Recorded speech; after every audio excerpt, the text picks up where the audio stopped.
사랑하는 성도 여러분, 평안히 주무셨습니까? 오늘은 마가복음 11장 29절과 30절 말씀을 보겠습니다. 예수께서 이르시되 나도 한 말을 너희에게 물으리니 대답하라. 그리하면 나도 무슨 권위로 이런 일을 하는지 이르리라. 요한의 세례가 하늘로부터냐 사람으로부터냐 내게 대답하라. 아멘. 사람들이 예수 그리스도를 곤란하게 질문을 해서 함정에 빠뜨리기 위해서 도대체 무슨 권위로 이런 일을 하느냐라고 물어보았었죠. 자, 그런데 예수 그리스도께서 사실은 모든 권위를 다 갖고 계신 분이죠. 하늘과 땅의 모든 권세를 내가 갖고 있다고 말씀하셨잖아요. 성경에 보면 그 권세라고 하는 단위와 이 권위라고 하는 단어가 같은 단어예요. 예수님은 하늘과 땅의 모든 권세를 다 가지고 계신 분이에요.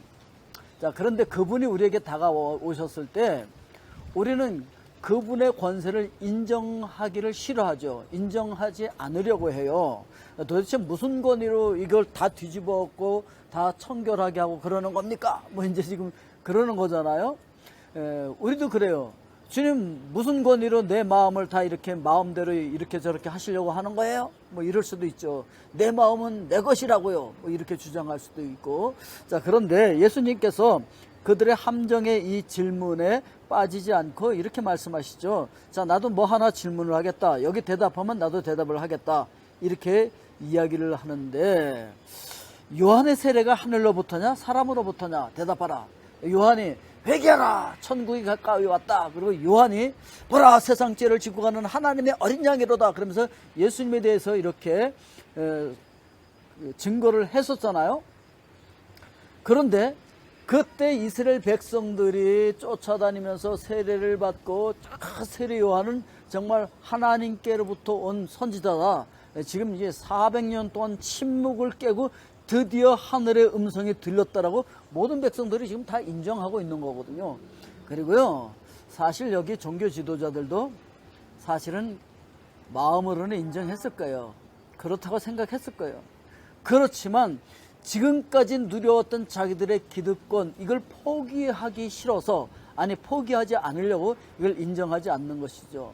자, 그런데 대놓고 인정을 하지 않으려고 하니까 또 문제가 있어요. 왜 문제가 있느냐면 지금 이 대중들이 전부 다 그 세례 요한을 하늘로부터 온 그 메신저로 알고 있었거든요. 예? 그런 선지자로 알고 있는데, 하늘로부터 온 메시지인 것을 알고 있는데 아니라고 하면은 이 대중들로부터 또 외면받을 것 같거든요. 그러니까 이 종교 지도자들, 대제사장들, 서기관들, 거기에 있는 그 모든 바리새인들, 정말 신앙생활을 잘한다고 생각하는 사람들이 뭐만 생각했느냐면 자기들의 이권만 생각했고 자기들의 유익만 생각하다 보니까 올바른 신앙생활, 올바로 하나님을 믿을 수가 없었다라고 하는 것을 이야기해주고 있는 것이죠.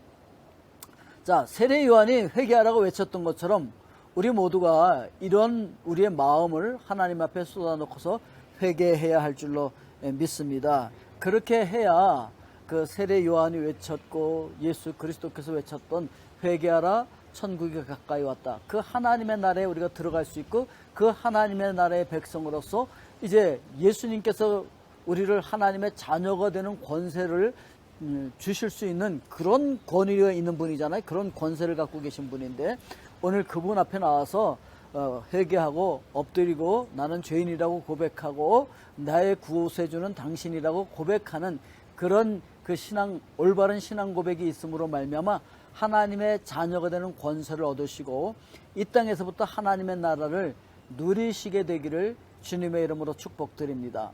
기도하겠습니다.